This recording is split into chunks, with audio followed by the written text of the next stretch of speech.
K-방역의 의미를 잘 모르겠습니다. 그러나 성공이라고 하기 위해서는 그 전제가 세계 어느 나라 국민보다도 마스크 착용, 사회적 거리두기를 잘 지킨 국민과 의료진의 희생과 헌신의 결과입니다.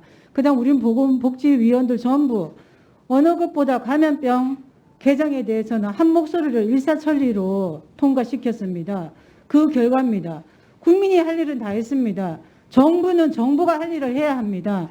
그게 뭐냐? 백신 확보하고 투트랙이도 당연히 백신 확보하고 대한민국에서도 백신이 개발될 수 있도록 하고 치료제 개발될 수 있도록 해야 됩니다.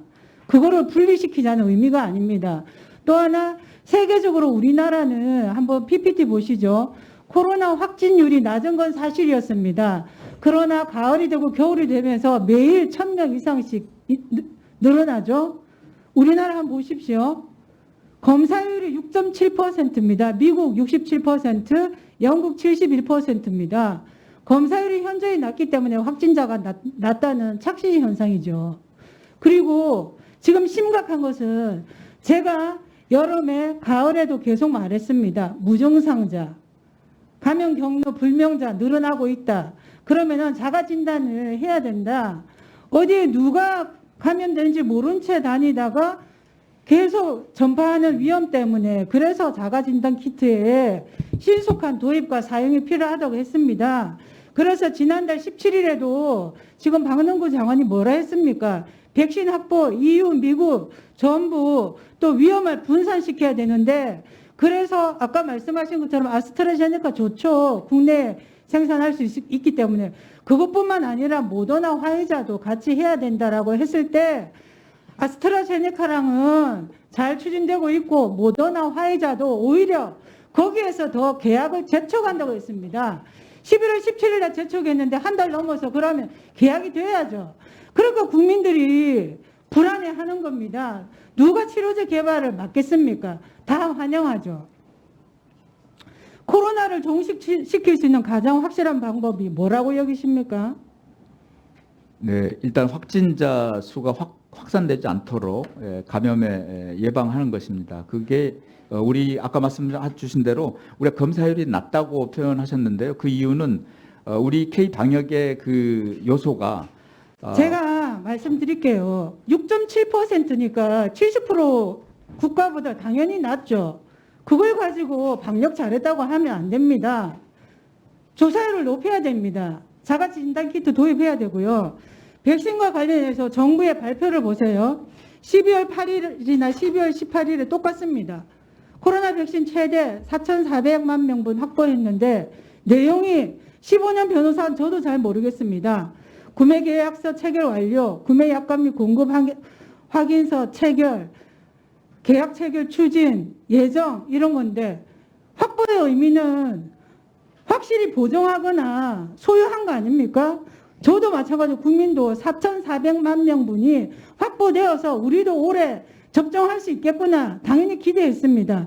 그런데 뚜껑을 열어보니까 아스트라제네카랑 1,000만 명분 그거 말고 있습니까? 네. 그다음 그것도 공급일이 명시된 계약서 안 보여줬습니다. 본 의원에게도 보여주지 않았습니다. 언제 대한민국에 배송이 완료되는 건지 그리고 국민이 언제 접종할 수 있는 건지 거기에 대해서 명확한 말을 해야 됩니다. 그러면 국민들도 스스로 준비를 하죠. 그 다음에 스스로 의심 나면은 전부 가서 검사를 해서 무증상자도 검사를 많이 해서 전파율을 낮춰야 되는 게 지금 우리가 할 일입니다. 비교적 정세균 국무총리는 제대로 솔직하게 말씀하셨습니다. 방금 본 의원이 말씀드린 것처럼 정부는 아스트라제네카 내년 1분기 중 언제 공급될지 약속되어 있지 않다. 백신에 대한 의존도를 높일 생각을 하지 않은 측면이 있다. 솔직히 말하는 게 맞습니다. 그래서 국민과 협력해서 함께 코로나 백신과 싸워 나가야죠. 그런데 모호한 답변을 계속하는 건 문제죠. 지금 또 코로나 중증 환자 전담 치료 병상 현황도 보세요.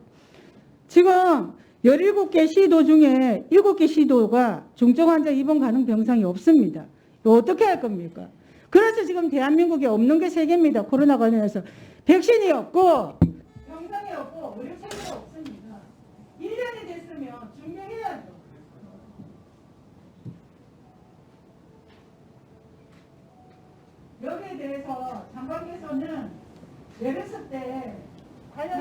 이렇게 오셨죠?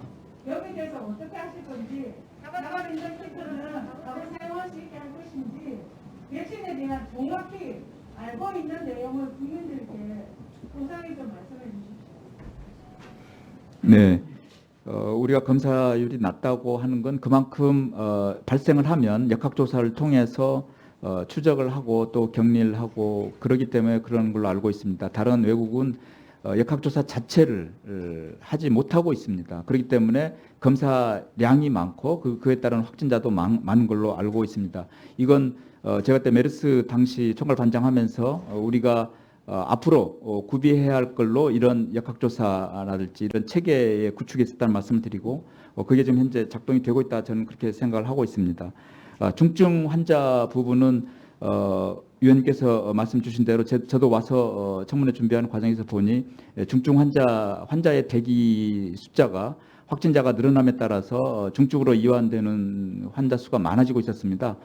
그래서 내부에서 그 상급 종합병원에 대해서 소위 어떻게 보면 동원이라고 할 수 있는 행정명령을 1%씩 중환자 병상을 확보하도록 그렇게 했고요. 그런데 문제는 그 시행을 하기 위해서는 기존에 있는 중증 환자, 다른 질환으로 인한 중증 환자를 또 다른 곳으로 옮겨야 하는 문제가 있습니다. 그래서 그런 데서 조금 시차가 있다는 말씀을 드리고요.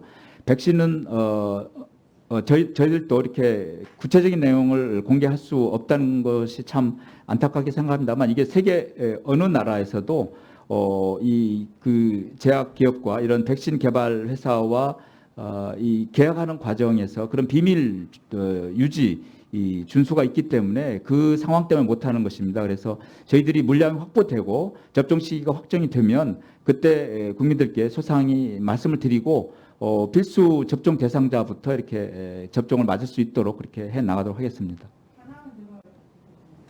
역학조사가 제대로 돼서 처음에 맞죠. 그런데 지금은 무증상자 비율이 확진자들이 40%입니다. 그 다음에 감염 경로 불명자가 20% 가까운데 어떻게 역학조사가 제대로 된다고 할 수 있습니까? 지금은 그래서 자가진단 키트를 도입해서 빨리 스스로라도 검사할 수 있도록 해야 된다는 겁니다.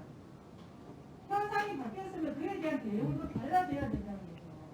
그에 대해서 똑같은 말씀을 계속 하시니까 어떻게 국민으로서 이해하지 않겠습니까? 네, 자가진단 키트 관련해서는 제가 식약처장하고도 조금 상의를 했습니다. 그런데 아직 우리 국내에 그 키트로 자가진단 키트를 활용할 수 있는 게 아직 허가받은 게 없습니다.